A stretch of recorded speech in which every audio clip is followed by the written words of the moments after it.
6:30 in the morning, two traders, same market, same charts, same economic calendar. One of them will make money today, one of them already lost before the opening bell rang. And he doesn't know it yet. Here's the claim that's going to bother some of you. Your pre-market routine has almost nothing to do with the market. It has everything to do with your nervous system. And the traders doing it right aren't doing more than you. They're doing less, dramatically less, while looking like they're doing more. Today, I'm going to show you exactly what the top 5% do in the hour before the open. Not the fake version you've seen in 40 other videos, the checklist with 11 bullet points and a coffee cup in the thumbnail. The real one. The boring, repetitive, almost embarrassing routine that happens behind the scenes of every account that's actually grown for more than 18 months straight. You've probably tried to build a pre-market routine before. You got a Notion doc somewhere, half filled out, with sections for macro overview and key levels and sentiment check. You stopped updating it in March. That's not a discipline problem. That's a design problem. You built a routine for a trader you're not, a hedge fund analyst with a research team, and then blamed yourself when a single human being couldn't keep up with it at 6 in the morning. It's not laziness. It's not lack of commitment. It's not that you need a better watch list template. The difference between the trader who's profitable in year 3 and the one who's blown 4 accounts by year 3 isn't information. It's architecture. What they build before 9:30 determines what they're capable of after 9:30. And almost none of it looks like research. Let me show you 2 mornings. Daniel wakes up at 5:45. He's got 4 monitors and a system that would make a NASA control room jealous. Economic calendar open. Twitter open, X. A Discord server with 300 people arguing about the same headline. A YouTube video playing in the background from some guy who called the top 11 times and the bottom 0 times. Daniel reads 6 articles about the Fed. He checks the VIX. He checks bond yields. He checks what happened in Asia overnight, then Europe. Then he cross-references it with a sentiment tool he pays $40 a month for. By 8:40, Daniel has consumed more information than a Bloomberg terminal produces in a week. He has an opinion on rate cuts, on a geopolitical event in a country he couldn't find on a map last month, and on whether retail is finally capitulating. He has 41 tabs open. He has a mood. And that mood, overstimulated, slightly anxious, quietly convinced he's smarter than the market because he read more than everyone else, walks into the open and takes a trade 19 minutes in because something felt like it was about to move. It moves the other way. Daniel adds to the position because he already knows he's right. By 10:15, he's down $800 and composing a tweet about manipulation. Maria wakes up at 6:15. She makes coffee. She doesn't touch a screen for the first 20 minutes. She used to, and it made her worse.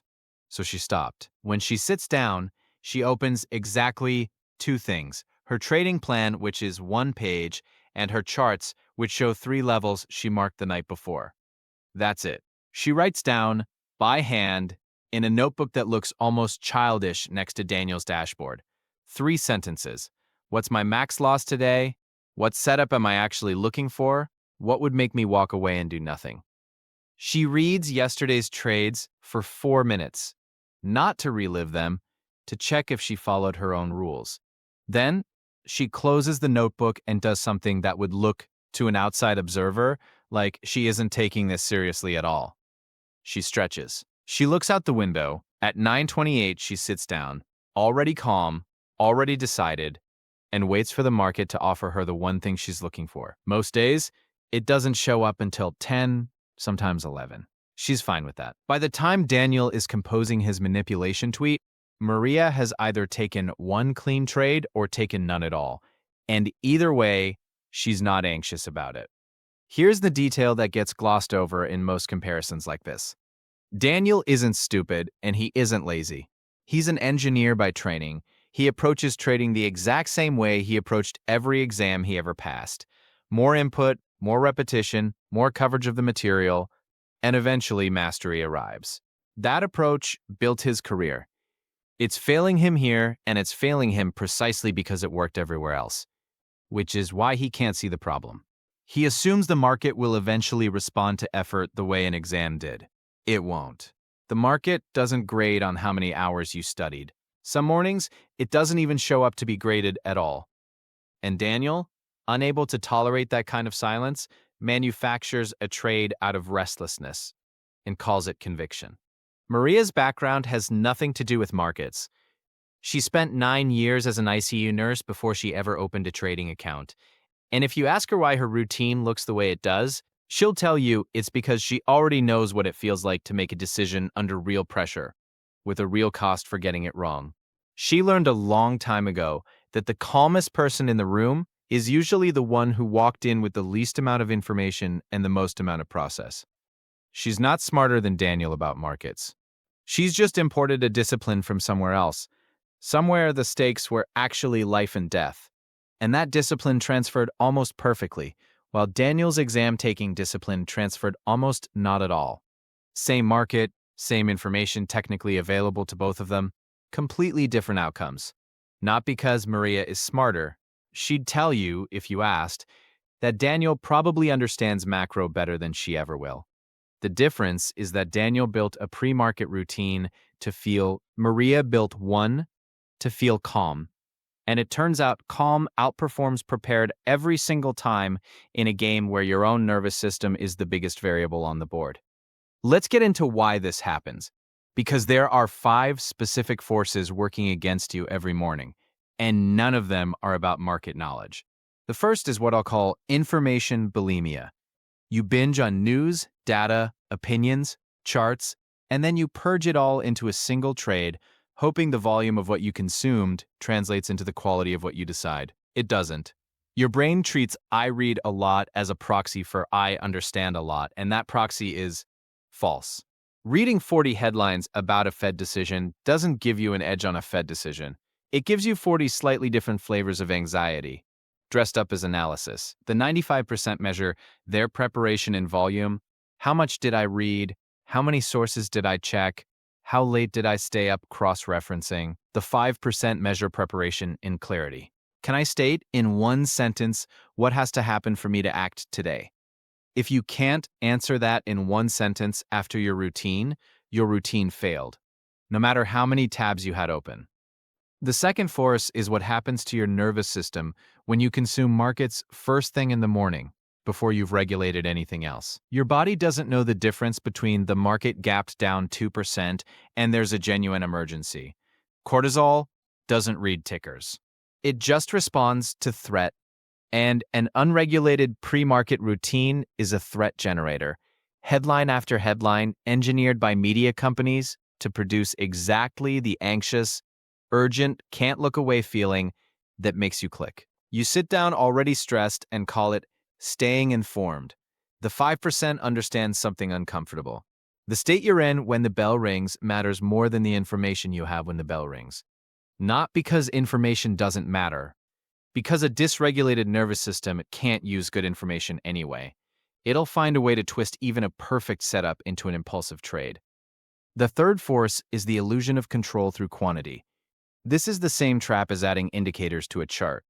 More feels safer even when it isn't. Checking 12 sources instead of 2 doesn't reduce your uncertainty about what the market does today. Nothing does. The market remains fundamentally unpredictable in the short term, no matter how much you research at 6 a.m. What 12 sources actually gives you is the feeling of control, which is not the same thing, and feelings are expensive when they're wrong. The 5% have made peace with the fact that no amount of pre-market research eliminates uncertainty. So they stop trying to eliminate it and start trying to prepare for it instead, which is a completely different exercise and a much shorter one. The fourth force is reactive planning disguised as proactive planning. Most traders' plan is really just a mental list of things they'll respond to. If it does this, I'll do that. That sounds like planning. It's actually improvisation with extra steps, because if it does this covers roughly 4,000 possible market behaviors, and your brain is quietly building contingencies for all of them, which is exhausting, and which is why so many traders feel mentally fried by 10 a.m., despite not having taken a single trade. Real planning, the kind the 5% do, narrows the field before the open. not during it. It's not, here's what I'll do in these situations. It's, here is the one situation I'm actually looking for, and everything else is not my trade today. The fifth force, and this is the one nobody wants to hear, is that most pre-market routines are a form of procrastination that looks like productivity. Sitting at 4 screens for 2 hours before the open feels like work. It feels responsible. It lets you tell yourself and everyone else that you take this seriously. But if that routine doesn't end in a single, clear, executable decision, if it just ends in more information and more opinions, it wasn't preparation. It was a very sophisticated way of avoiding the actual decision, which is the only part of trading that matters. Complexity here is comfort wearing a business suit. There's a sixth force underneath all of these, and it's the quietest one. Most traders never separate their pre-market routine from their identity as a trader. So when the routine feels thin, it doesn't just feel like a scheduling choice. It feels like a threat to who they are. Daniel's 4 monitors aren't really about information. They're a costume. They're proof to himself that he's a serious trader. The kind of person who takes this seriously. The kind of person who couldn't possibly be one of the 95% because look how much work he puts in before the sun's even fully up. Strip the monitors away, and some part of him worries there's nothing left to prove he belongs here at all. That's not a market problem. That's an identity problem wearing a trading costume. And it's the reason so many traders resist simplifying, even after they've read enough studies to know simpler works better.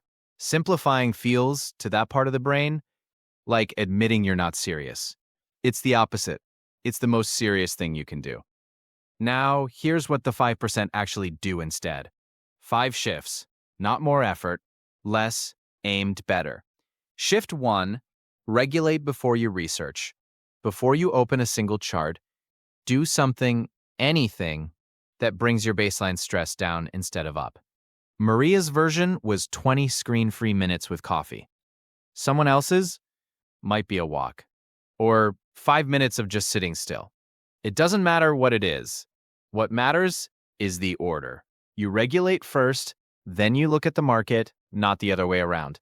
Because whatever state you're in when you open that first chart is the lens every piece of information gets filtered through for the rest of the session. A trader named Priya, who runs a small but consistent options account, told me the single biggest change in her results came from refusing to open her phone until she'd been awake for 30 minutes. Not a strategy change, not a new indicator, a sequencing change. Shift 2. Replace your reading list with a writing list. Instead of consuming 10 sources, produce 3 sentences. What's my maximum acceptable loss today? What is the one setup I'm actually hunting for? What would make today a no-trade day, and am I genuinely willing to accept that? Writing forces specificity in a way reading never does. You can read 100 opinions and still be vague about your own plan. You cannot write 3 honest sentences about your own plan and still be vague. The physical act of writing it down, even badly, even in a notebook that looks nothing like a trading terminal, does something reading never will. It makes the plan yours instead of the market's. Shift 3.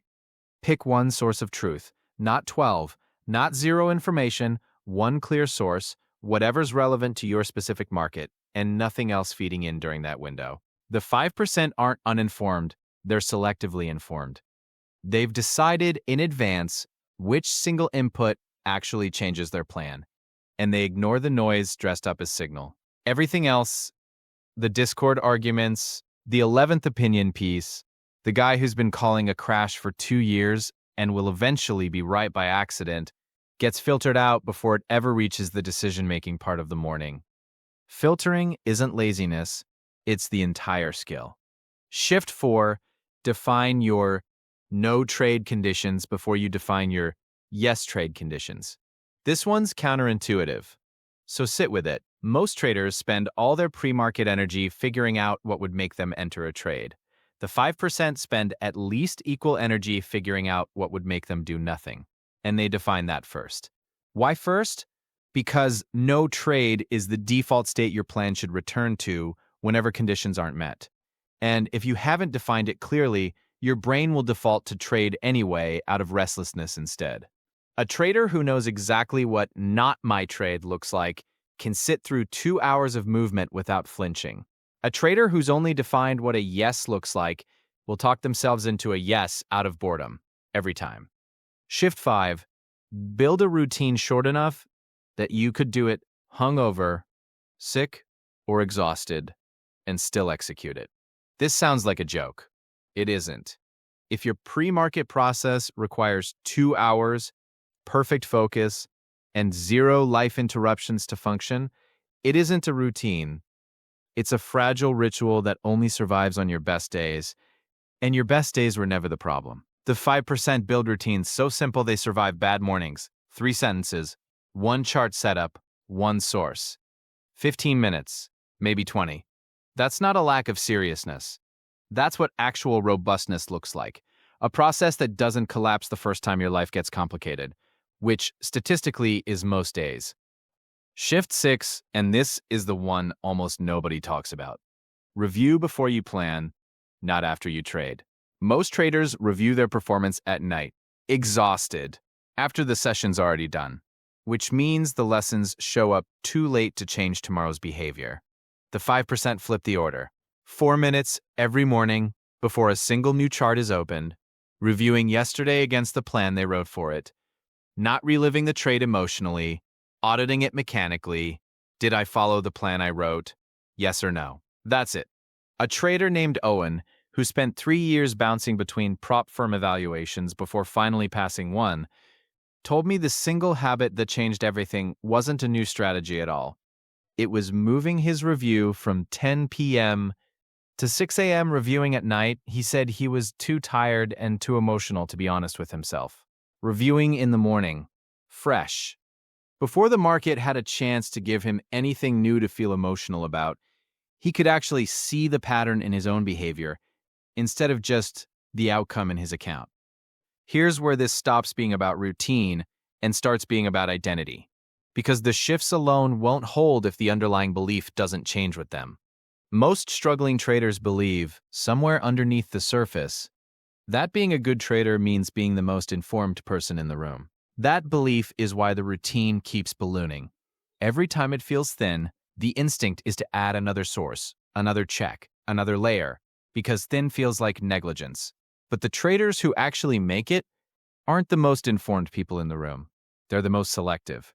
When you stop being the trader who needs to know everything and become the trader who only needs to know one thing clearly, your mornings get shorter and your results get longer. That's not a metaphor. That's just what the account curve does. There's a version of you that measures self-worth every morning by how much you consumed before 9:30. There's another version that measures it by how clean the plan is, no matter how little went into it.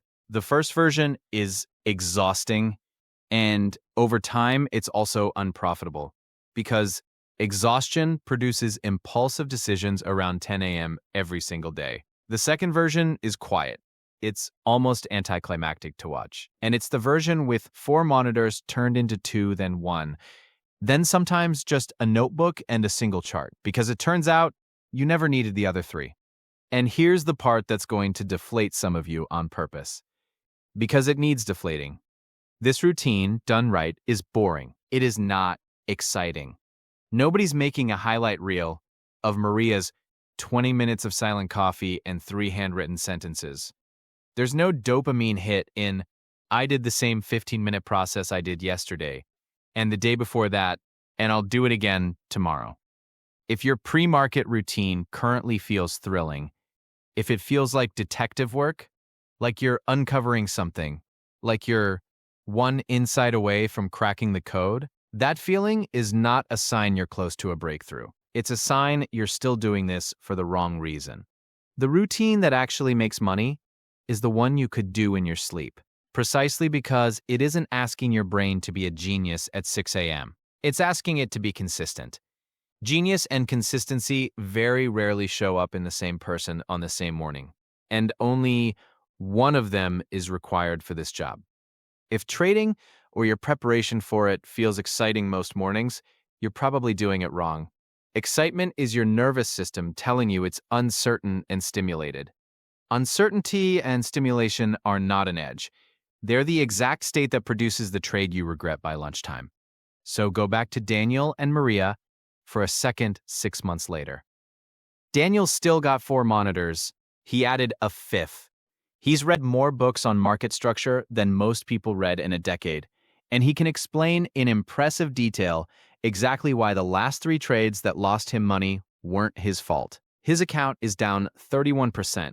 Maria's account is up 11, not because she found some secret setup Daniel doesn't know about. She'd probably lose an argument to him about almost any technical concept. But because her mornings ask one question and answer it clearly, and his mornings ask 40 questions and answer none of them, that's the whole thing. Laid bare. You don't need a better watch list. You don't need another indicator, another Discord, another news source, another 2 hours. You need less, deliberately, uncomfortably less, arranged in an order that calms you down before it informs you. Every trader watching this has a choice tomorrow morning, the same choice Daniel and Maria had. Open 4 monitors and mistake volume for preparation. Or open a notebook, write 3 honest sentences, and walk into the open already calm. Same market both times. Same 24 hours. The only thing that's ever actually different is what you did in the hour before 9:30. And tomorrow morning, you get to decide which version of that hour you're going to have.